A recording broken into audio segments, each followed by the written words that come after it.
নমস্কার, কৌশিকস কিচেন ডায়েরিতে সবাইকে স্বাগত। আমার আজকের রেসিপি দুধ পনির, যেটা খুব কম উপকরণে বানানো হয়ে যায় আর খেতেও অপূর্ব হয়। তাহলে দেরি না করে চলুন দেখে নিই আমার আজকের রেসিপি। দুধ পনির বানানোর জন্য এখানে আমি ফ্রাইং প্যান গরম করে দিয়ে দিয়েছি 2 টেবিল স্পুন রিফাইন্ড অয়েল। এবার আমি পনির কিউবসগুলো এর মধ্যে দিয়ে দেব। এখানে আমি 200 গ্রাম মতো পনির নিয়েছি। আপনারা চাইলে নুন হলুদ দিয়ে ভাজতে পারেন, তবে আমি এখানে নুন হলুদ ছাড়াই ভেজে নিচ্ছি। একটা দিক ভাজা হয়ে গেলে আর একটা দিকও উল্টে নিয়ে একটু সোনালি করে ভেজে নেব।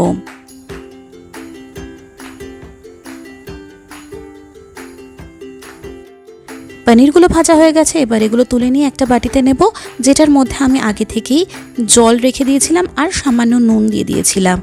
এর ফলে পনিরটা কিন্তু অনেক সফট থাকবে। বাকি রান্নাটা এটাতেই কমপ্লিট করবো বলে 1 টিস্পুন সাদা তেল অ্যাড করলাম। ফোড়নের জন্য দিয়ে দিচ্ছি একটা তেজপাতা, একটা শুকনো লঙ্কা, ছোট টুকরো দারচিনি, 2টো ছোট এলাচ আর 2-3টে লবঙ্গ।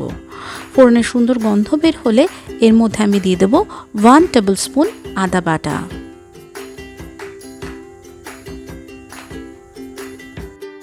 আদার কাঁচা গন্ধটা চলে গেলে এর মধ্যে দিয়ে দিচ্ছি 1/2 টিস্পুন জিরে গুঁড়ো আর 1/2 টিস্পুন ধনে গুঁড়ো। এগুলো দিয়ে অল্প একটু জল দিয়ে দেবো, যাতে আগে মশলাটা পুড়ে না যায়।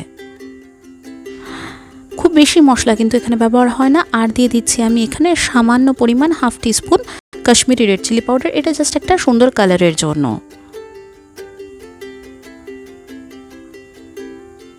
মশলা কষে তেল ছেড়ে আসলে এবার এর মধ্যে দিয়ে দিচ্ছি কাজু বাদাম বাটা।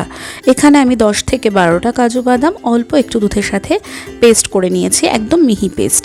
সেটা এবার দিয়ে খুব ভালোভাবে মশলাটা কষতে থাকবো। এখানে মশলা কষাটা কিন্তু খুব ইম্পর্টেন্ট। খুব বেশি মশলা যেহেতু পড়ছে না, অল্প মশলাই আমি এখানে ব্যবহার করছি। আর খুব সুন্দরভাবে এই মশলাটাকে কিন্তু কষতে হবে। অল্প অল্প দুধ দিয়ে এই মশলাটাকে আমি একটু সময় নিয়ে কষিয়ে নেব।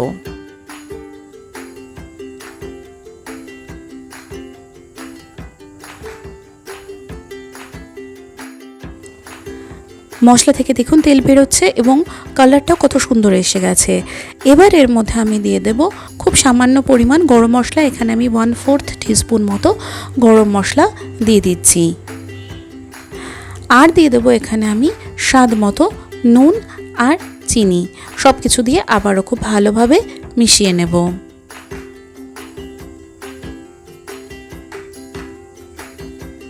এবার আমি এর মধ্যে পরিমাণ মতো দুধ দিয়ে দেব। আমি এখানে 1 কাপ মতো দুধ দিয়েছি। যতটা আমি গ্রেভি পছন্দ করি সেই অনুযায়ী আমি দিয়েছি। আপনারা আর একটু কম বা বেশি দিতে পারেন। এবার এই পুরো গ্রেভিটা ফুটে ওঠার জন্য অপেক্ষা করব। গ্রেভিটা দেখুন ফুটে উঠেছে। এবার এর মধ্যে আর একটু নুন দরকার ছিল, তাই আমি নুন অ্যাড করে দিয়েছি। দেওয়ার পরে আগে থেকে যে জলের মধ্যে ভেজে সোক করে রাখা পনিরগুলো ছিল সেগুলো এর মধ্যে দিয়ে দিচ্ছি। দিয়ে এটাকে কিছুক্ষণ নাড়াচাড়া করে মোটামুটি 4 থেকে 5 মিনিট মতো এটাকে আমি গ্রেভির সাথে কুক করব। এবার আমি এর মধ্যে আর একটা ইনগ্রেডিয়েন্ট অ্যাড করছি, সেটা হচ্ছে জাফরান। সামান্য 1 চিমটি মতো আমি জাফরান এখানে অ্যাড করছি। এটা কিন্তু পুরোপুরি অপশনাল, আপনারা চাইলে দিতে পারেন, নাও দিতে পারেন। এটাতে কালারটা খুব সুন্দর আসে আর একটা সুন্দর ফ্লেভারও আসে, সেই কারণেই এটা আমি অ্যাড করেছি। আমার আজকে রান্না দুধ পনির কিন্তু একদম রেডি।